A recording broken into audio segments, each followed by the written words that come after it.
पति पत्नी का जो रिश्ता होता है उसके बीच में अगर कोई तीसरा आ जाता है तो फिर उस रिश्ते में दरार आ जाती है। ऐसा ही हुआ एक व्यक्ति के साथ जो अपनी पत्नी के साथ शहर जाता है और वहाँ उसकी एक 16 वर्ष के लड़के से हो जाती है दोस्ती और वहीं हो गई उसकी पत्नी गर्भवती।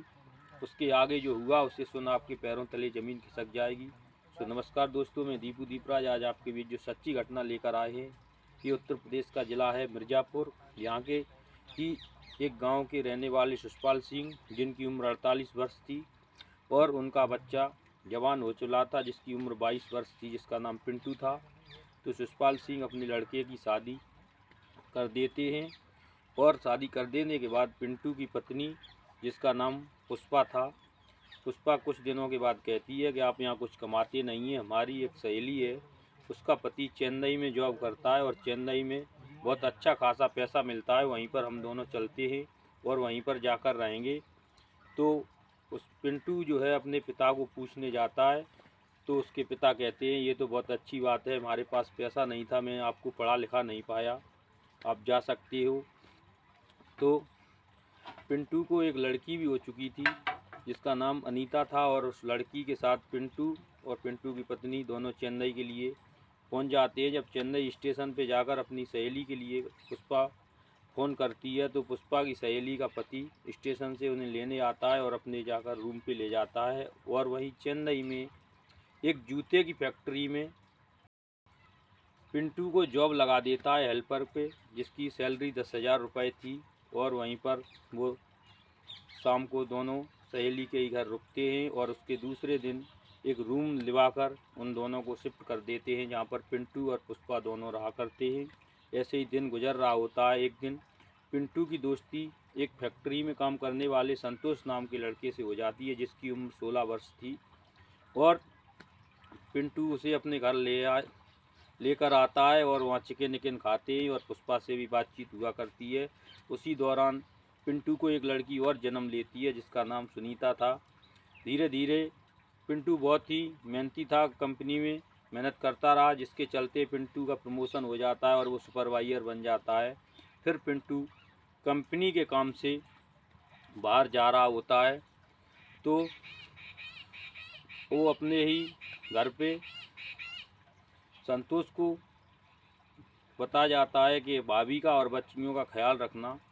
तो ठीक है। और वो खाना खाने के लिए पिंटू के ही घर संतोष आया जाया करता था क्योंकि वो बगल में ही उसने भी रूम ले रखा था। संतोष से जब ज़्यादा दोस्ती हो चुकी थी तो बाजू के रूम में ही रूम ले लिया था और खाना पिंटू के ही घर खाया करता था। तो जब एक दिन शाम को 8 बजे संतोष खाना खाने के लिए आता है, पिंटू की दोनों बेटियां सो चुकी थीं, तो पुष्पा से बात करता है कि भाभी जी भैया बहुत दुबले पतले से हैं और आप संतुष्ट हो जाती हो या नहीं, ऐसी बातें करता है।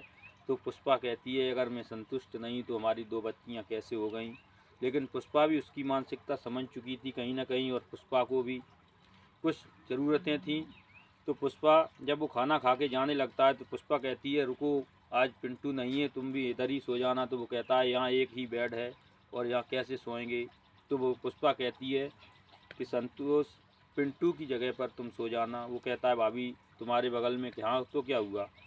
और वो वहीं रुक जाता है और पुष्पा के ही साथ सो जाता है। रात के तकरीबन 12-1 बज गया होगा। दोनों की जब अंदर की उमंग जागती है, एक दूसरे को स्पर्श करते हैं और वो वहीं चिपक जाते हैं। फिर एक दूसरे के साथ शारीरिक संबंध बनाते हैं। फिर ये सिलसिला थमने का नाम ही नहीं ले रहा था। 2 दिन के बाद तकरीबन पिंटू जब वापस आता है तो देखता है पुष्पा खाना बना रही है रसोई में और संतोष उसी के बगल में चिपका हुआ खड़ा है, लेकिन उस चीज़ को वो इग्नोर कर देता है। पिंटू समझता है कि देवर भाभी का रिश्ता है, ऐसे ही कुछ चल रहा होगा। और संतोष को मौका मिलता था तो वो फैक्ट्री से तुरंत रूम पर आ जाया करता था। जब समझता था कि पिंटू अभी घर पे नहीं है तो जाकर संबंध बनाया करता था। एक दिन पिंटू जब फैक्ट्री से जल्दी आता है तो उसका दरवाज़ा बंद था रूम का और कुछ अजीबोगरीब आवाज़ें आ रही थी दरवाजे से। तो वो दरवाज़ा खुलवाने की कोशिश करता है लेकिन उसे कोई सुनता नहीं है। जब वो खिड़की से झांकता है तो उसकी पत्नी और उसका दोस्त संतोष आपत्तिजनक स्थिति में संबंध बना रहे होते हैं। उसे देख पिंटू जब वो बुरा भला कहता है तो संतोष धक्का मारकर भाग जाता है। फिर उसके बाद पुष्पा गिड़गिड़ाने लगती है कि हमने गलती हो गई, आइंदा नहीं होगी।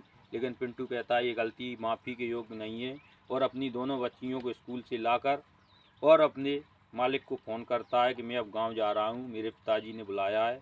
और वो अपने गांव में चला आता है, पुष्पा को वहीं छोड़ देता है। फिर पुष्पा को आज़ादी मिल जाती है और पुष्पा संतोष को कॉल करती है। फिर संतोष और पुष्पा दोनों एक ही रूम में साथ में रहा करते हैं। फिर तो उनका खुला प्रेम प्रसंग चालू हो गया। तकरीबन कुछ दिन गुजरते हैं और उसके बाद पुष्पा प्रेग्नेंट हो जाती है। फिर पुष्पा संतोष से कहती है कि अब हम दोनों शादी कर लें, लेकिन संतोष शादी करने से साफ इनकार कर देता है। वो कहता है तुम्हारे 2 बच्चे हैं, तुम पहले से शादीशुदा हो। हंसी मजाक एंजॉयमेंट तो एक अलग चीज़ थी, टाइम पास हो रहा था, लेकिन शादी नहीं हम कर सकते। तो पुष्पा संतोष को धमकाती है मैं थाने में रिपोर्ट कर दूंगी। लेकिन संतोष कहता है नहीं, मैं इसे गिरा सकता हूँ, मेरा एक दोस्त है वो क्लिनिक में काम करता है और उसके साथ इसका एबॉर्शन करवा देते हैं। लेकिन पुष्पा नाराज़ हो जाती है। वो संतोष भी समझ जाता है कि क्यों ना हमें इसकी हत्या कर दें, क्योंकि ये रिपोर्ट करेगी तो भी मुझे जेल जाना है। तो संतोष कहता है ठीक है, कल कोर्ट मैरिज करेंगे, आज रुकते हैं। और शाम को खाना खा के साथ में दोनों सो जाते हैं। संतोष रात को उठता है और संबंध बनाता है पहले तो, और उसके बाद छत पर जाता है। सर्दियों का मौसम था, वहाँ से चाकू रखा हुआ था उसका कहीं, और लाकर चाकू और रजाई में ही उसका मुंह दबाकर उसकी हत्या कर देता है। और संतोष जागता रहता है, सुबह होने का इंतज़ार कर रहा था। सुबह होते ही संतोष चेन्नई के वहीं संबंधित थाने में जाकर अपना गुनाह कबूल करता है। तो पुलिस पूछती है ऐसा तुमने क्यों किया, तो अपनी बीती हुई सारी कहानियों के बारे में बताता है और पुलिस उसे पकड़ कर ले जाती है। तो उसके बताए हुए पते पर देखता है तो वहाँ पुष्पा की लाश पड़ी हुई थी। तो दोस्तों, पुष्पा की लाश को ले जाकर पुलिस पोस्टमार्टम करवाती है और संतोष को संबंधित धाराओं में जेल भेज देती है। तो संतोष को आजीवन कारावास की सज़ा हो चुकी है और पुष्पा तो चली गई, परिवार नष्ट हुआ। तो आपको यहाँ पर किसकी गलती लगी, पिंटू की जिसने संतोष से दोस्ती करी, अपने रूम पर लाया, या फिर पुष्पा की जो कि अपने ही पति के दोस्त के साथ संबंध बना बैठी। आपको यहाँ पर किसकी गलती लगी कमेंट बॉक्स में ज़रूर करें, लिखें। और हमारे वीडियो को लाइक और शेयर करें, हमारे चैनल को सब्सक्राइब करें। हम आपके बहुत बहुत आभारी रहेंगे। कल हम फिर मिलेंगे आपको एक और नई सच्ची घटना के साथ। तब तक लेते हैं अलविदा। जय हिंद दोस्तों, वंदे मातरम।